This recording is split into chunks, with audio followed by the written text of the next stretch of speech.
মই প্ৰিয়বৰ কোঁৱৰ মৰমৰ ছাত্ৰ ছাত্ৰীসকল আজি মই তোমালোকক ফিউচাৰ পাৰফেক্ট টেন্সৰ বিষয়ে শিকাবলৈ লৈছোঁ তোমালোকে মনোযোগ দিয়া ফিউচাৰ পাৰফেক্ট টেন্স মানে কি বস্তুটো ফিউচাৰ হ'ল ভৱিষ্যত পাৰফেক্ট টেন্স অৰ্থাৎ ভৱিষ্যতে আমি কৰা কাম ভৱিষ্যতে কৰা কাম মানে যিটো কাম কৰিম এটা ধৰক কিন্তু এটা কথা এই ফিউচাৰ পাৰফেক্ট টেন্সৰ লগত প্ৰেজেন্ট টেন্সৰ চাৰিটা ভাগ আছে নহয় তাৰ প্ৰথম ভাগটো যিটো প্ৰেজেন্ট ইনডেফিনিট সেইটো তেওঁলোকে জড়িত হৈ থাকে তাৰমানে আমি ফিউচাৰ পাৰফেক্ট টেন্সৰ টেন্স বুলি আমি কৈছোঁ কিন্তু বাক্য এটা লিখোঁতে আমি কি কৰিবলগীয়া হয় এই ফিউচাৰ পাৰফেক্ট টেন্সৰ লগতে প্ৰেজেন্ট ইনডেফিনিট টেন্সক লিখিবলগীয়া হয় যেনে মই তোমাতকৈ আগতে কৰিম এতিয়া মই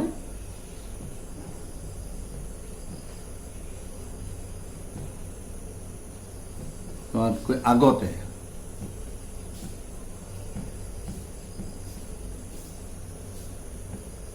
এইটো আগতে কৰিম মই তোমাতকৈ আগতে কৰিম তাৰমানে ময়ো কৰিম তুমিও কৰিবা ইয়াত তুমি আছে মই তোমাতকৈ আগতে কৰিম এতিয়া কোনে আগতে কৰিব মই কৰিম মানে কোনে কৰিব মই কৰিম গতিকে মই কৰিম এতিয়া লিখিব লাগিব ফিউচাৰ পাৰফেক্ট টেন্সত যিজনে আগতে কৰিব বা যিটো কাম আগতে হ'ব সেইটো ফিউচাৰ পাৰফেক্ট টেন্সত লিখিব লাগিব তেনে গতিকে আই কি হ'ব shall have I shall have কি কৰিম মই তোমাতকৈ আগতে I shall have done do did done ডনটো কি হৈছে ডু হাৰ্বৰ পাষ্ট পাৰ্টিচিপল যেনেকৈ ডু হাৰ্বৰ পাষ্ট টেন্স ডিড আকৌ সেইটোৱে ডু হাৰ্বৰ past participle done I shall have done মই কৰিম এতিয়া বিফৰ তোমাতকৈ বিফৰ ইউ কি হ'ব তোমাতকৈ কি হ'ব বিফৰ ইউ ডছ এই ইউ ডছ ভুল হৈছে you do I shall have done before you do you do present in I do, we do, you do, he does did হয় পাইছোঁ নহয় তেনেকৈ I shall have done মই কৰিম before you do তুমি কৰাৰ আগতে ভৱিষ্যতে দুটা কাম হ'ব কথাটো হৈছে কি এই ফিউচাৰ পাৰফেক্ট কি হয় ভৱিষ্যতে দুটা কাম হ'ব যিটো কাম আগতে হ'ব সেইটোতে ফিউচাৰ পাৰফেক্ট টেন্স ব্যৱহাৰ কৰিব লাগে আৰু পিছৰটো সাধাৰণতে কি হয় present indefinite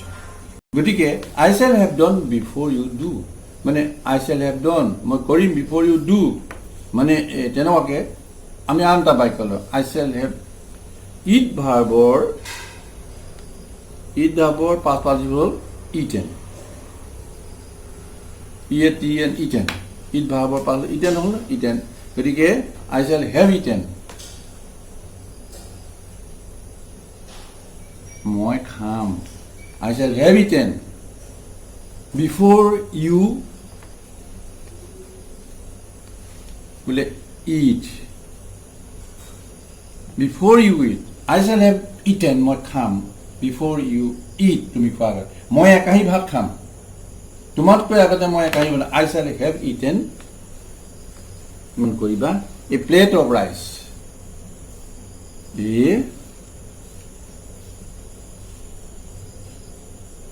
plate of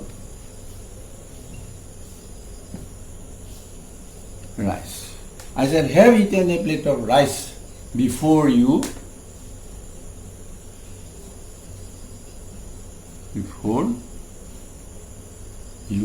eat.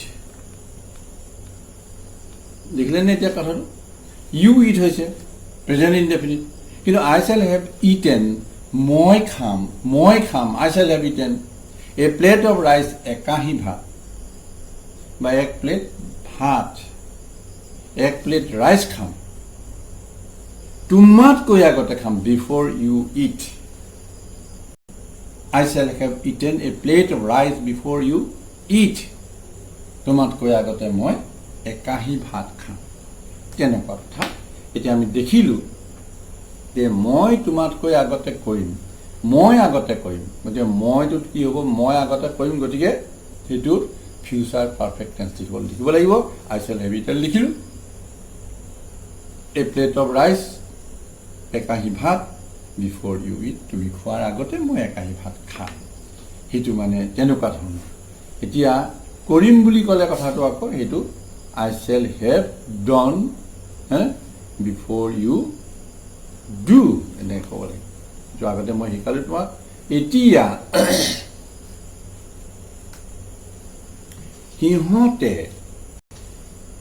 সিহঁতে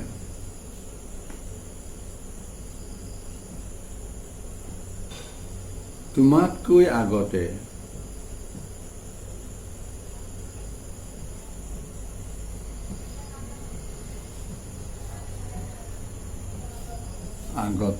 সিহঁতে তোমাতকৈ আগতে সিহঁতে তোমাতকৈ আগতে লিখিব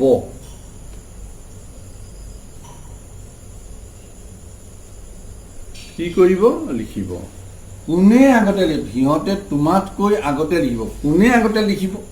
সিহঁতে লিখিব গতিকে কি হ'ব সিহঁতে দে হলে উইল হ'ব they will have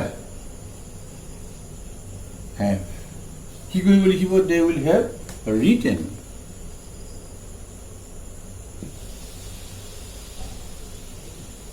they will have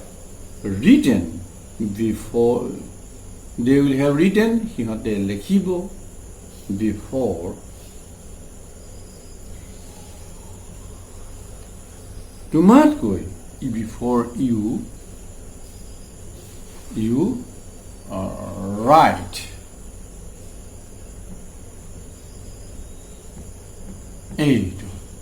এইটো প্ৰেজেন্ট ইনডেফিনিট আৰ বাকি এডোখৰ they will have written এডোখৰ কি হল ফিউচাৰ পাৰফেক্ট টেন্স বুধহয় তোমালোকৰ বুধগম্য হৈছে মনত ৰাখিবা they will have written before you write এইটো যদি এই বাক্যটো যদি মনত ৰাখা যায় তেতিয়াও ফিউচাৰ পাৰফেক্ট টেন্সৰ সম্পৰ্কে এটা মূল ধাৰণা হ'ব আৰু সেই ধাৰণাৰ জৰিয়তে আমি বহু আগবাঢ়ি যাব পাৰিম বহুত বাক্য লিখিব পাৰিম আচ্ছা মই আজি ফিউচাৰ পাৰফেক্ট টেন্সৰ সম্পৰ্কে এইখিনি শিকাল মই আশা কৰোঁ যে বাৰে বাৰে ঘৰত লিখা হ'ব বাৰে বাৰে কৈ থকা হ'ব আৰু তেতিয়া সেইখিনি আয়ত্তাধীন হ'ব আৰু লগে লগে ফিউচাৰ পাৰফেক্ট টেন্সৰ কোনো বাক্য লিখিবৰ কাৰণে কোনো ধৰণৰ অসুবিধা নাহিব আজিলৈ মই এই পাঠটো সামৰণি মাৰিছোঁ